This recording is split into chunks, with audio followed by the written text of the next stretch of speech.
To access Passport, you can do it in a couple ways. The easiest way is to go to Research Guides, and then down to Business Administration.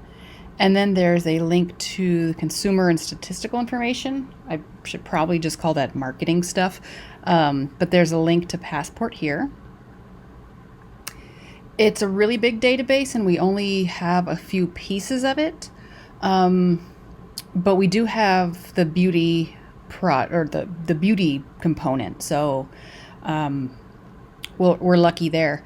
You can do a couple things. You can just start here in the industries and go to beauty and personal care, and then you can try to see if they've got the geography that you're looking for.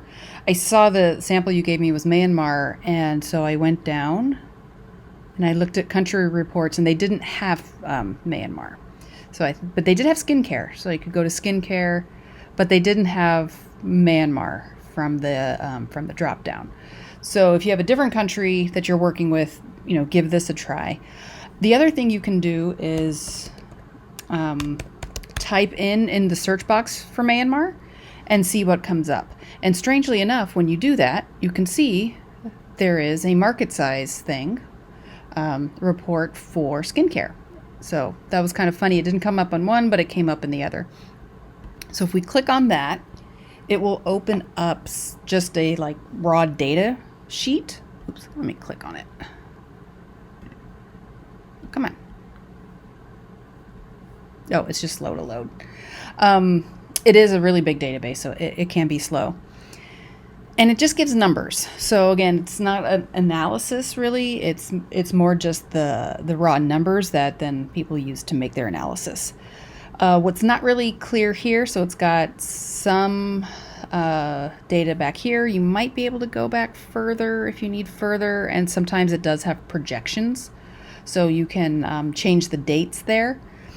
You can also change, I think it's, which unit it's in. You might be able to translate it to US dollars. You can change it to, from data type, you can change it to, I think, or change data type. You can change it to volume. You can change, all different kinds of things up here. So you can play around with that. And what's not clear about this database, and why I did a video for you, is because these little color dots over here are actually different reports. How would anyone know that?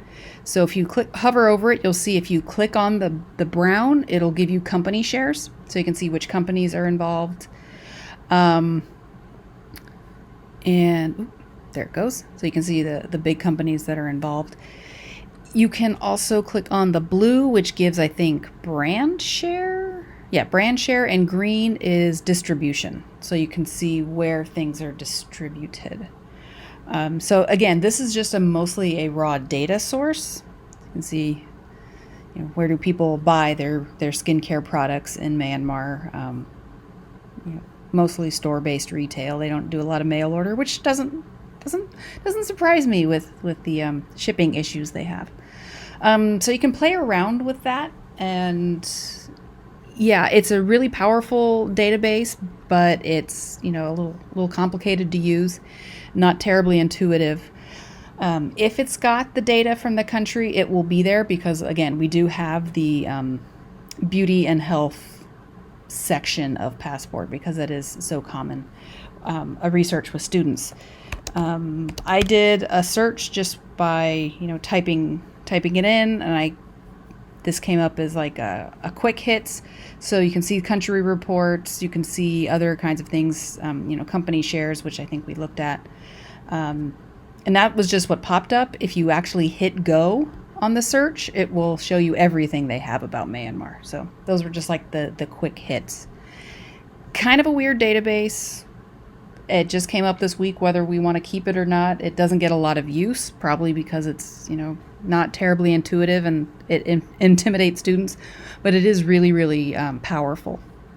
So this is just the statistical tab, and then this is the analysis tab. So if there is a bigger country report, there will be one here.